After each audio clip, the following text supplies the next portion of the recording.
नमस्कार. कायद्यात राहाल तर फायद्यात राहाल. आज आपण मृत्यूपत्र म्हणजे काय याची माहिती घेणार आहोत.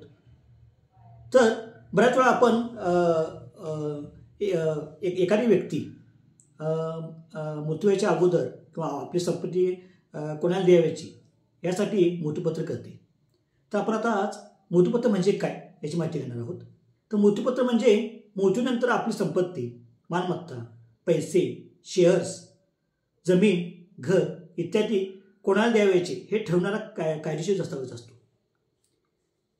मृत्यूपत्र हे एक इच्छापत्र आहे आणि ते कायदेशीर बंधनकारक असते. तर मृत्यूपत्र करण्याचा उद्देश काय असतो? तर मालमत्तेवर विवाद टाळणे, संपत्तीचा योग्य व्यक्तीकडे हस्तांतरण यासाठी मृत्यूपत्र गरजेचं असते. तसेच उत्तराधिकारी स्वतः ठरविता येतो मृत्यूपत्राच्या आधारे. वडिलोपार्जित व स्वकष्टाची मालमत्ता यामध्ये स्पष्टता ठेवता येते. आता आपण मृत्यूपत्र कसे करावे याचे काही मुद्दे आहेत का, त्यामध्ये किंवा मृत्यूपत्रामध्ये कोणते मुद्दे समाविष्ट करता येतील ते मुद्दे असेल तर कोऱ्या कागदावर आपण मृत्यूपत्र लिहू शकतो. मृत्यूपत्रासाठी स्टॅम्पची गरज नसते. तसेच मराठीमध्ये किंवा कोणत्याही भाषेत मृत्यूपत्र लिहू शकतो आपण. यामध्ये वकिलांच्या मदतीने किंवा स्वतःही मृत्यूपत्र तयार करू शकतो. यासाठी 2 साक्षीदारांची उपस्थिती व सही गरजेची असते. मृत्यूपत्राची नोंदणी करणे ऐच्छिक आहे पण ती शिफारशी आहे. तसेच मृत्यूपत्राची नोंदणी भारतामध्ये मृत्यूपत्र नोंदणी अनिवार्य नाही, पण नोंदणी केल्यास अधिक सुरक्षित व कायदेशीर मान्यता मिळते. तसेच नोंदणीसाठी उपनिबंधक कार्यालयात जावे लागते. यामुळे मृत्यूपत्र सुरक्षित ठेवण्यासाठी आणि प्रत मिळवण्यासाठी मदत होते. आता आपण मृत्यूपत्राचे काय प्रकार आहेत का ते आपण पाहूया.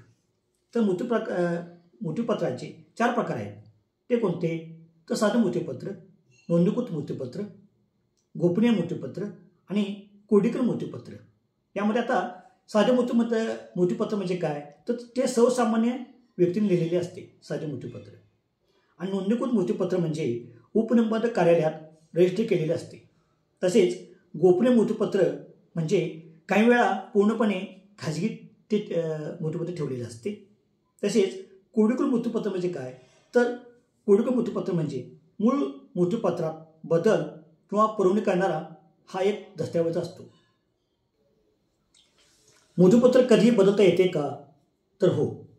मृत्यूपत्र करणारी व्यक्ती जिवंत असताना कधीही नवीन मृत्यूपत्र लिहू शकते. नवीन मृत्यूपत्र जुन्या मृत्यूपत्राला रद्द करते. या आणि अशा माहितीपूर्ण व्हिडिओसाठी आमच्या चॅनलला सबस्क्राईब करा, लाईक करा. नमस्कार.